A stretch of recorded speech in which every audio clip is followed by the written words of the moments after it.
দল ঘোষণার দিন থেকেই অনেক লম্ফঝম্প করছেন হুমায়ুন কবির। তিনি প্রার্থী ঘোষণা করে দিচ্ছেন, আবার উইথড্র করছেন, নানা বিতর্ক হচ্ছে তাকে কেন্দ্র করে। সেই হুমায়ুন কবির এবার পরিষ্কার জানিয়ে দিলেন তিনি নাকি ব্রিগেডে সমাবেশ করবেন। রাজনৈতিক মহলের প্রশ্ন যে এসবই কি হুমায়ুন কবিরের গ্যালারি শো?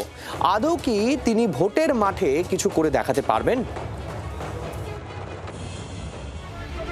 7 দিন হলো নতুন দল করেছেন, এখনো ভালোভাবে নিজের পায়ে দাঁড়াতে পারেনি সেই দল। এর মধ্যেই দৌড়নোর প্ল্যান করে ফেললেন হুমায়ুন কবির।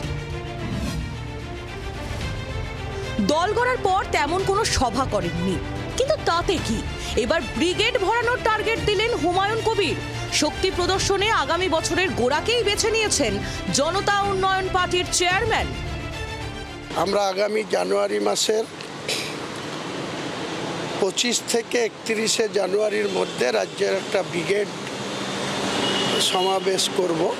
ব্রিগেডের এনওসিটা পেয়ে গেলেই আমরা ব্রিগেডের ডেট তারিখ আমরা ঘোষণা করব। 10 লক্ষ জমায়েতের টার্গেট, তো এত লোক আসবে কোথা থেকে? সব নিজের দলের? জনতা উন্নয়ন পার্টির পক্ষ থেকে বা আমাদের কারা জোট সঙ্গী থাকবে তাদেরকেও সেখানে হাজির করব আশা রাখছি। তৃণমূলের কটাক্ষ, কিছু লোককে নিয়ে ব্রিগেডে পিকনিক করাতেই পারেন হুমায়ুন, ফল যা হওয়ার হবে।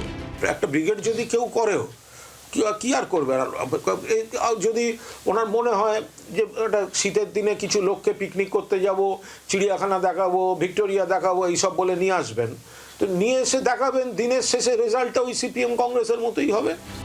হুমায়ুনের ভবিষ্যৎবাণী, 26-এর ভোটে বিজেপি 1 নম্বর দল হবে, তৃণমূল 3 নম্বরে নেমে আসবে, মাঝে থাকবে তাঁর দল।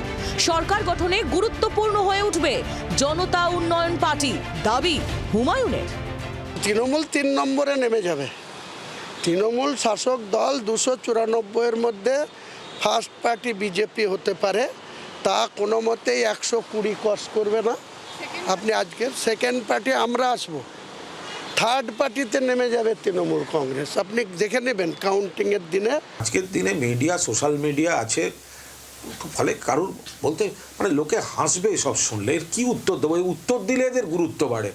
এই সব বিজেপি এক্স ক্যান্ডিডেটগুলোকে মার্কেটে ছেড়ে 2-4টে ভোট কাটাবার চেষ্টা করছে। ভোটের দিন দুপুরের পর এদের রেজাল্টটা দেখবেন, পরিষ্কার হয়ে যাবে। ইতিমধ্যেই একাধিক ব্লান্ডার করেছেন হুমায়ুন কবির। কখনো মসজিদের শিলান্যাসে ইমাম বিতর্ক, কখনো বডিগার্ড, কখনো আবার প্রার্থী ঘোষণা করে পরের দিনই প্রত্যাহার। এবার ব্রিগেডে 10 লক্ষ জমায়েতের ডাক। হুমায়ুন কি হাওয়ায় ভাসছেন? ব্যুরো রিপোর্ট, জি24 ঘন্টা। বাংলার আওয়াজ, বাঙালির আবেগ, জি24 ঘন্টা।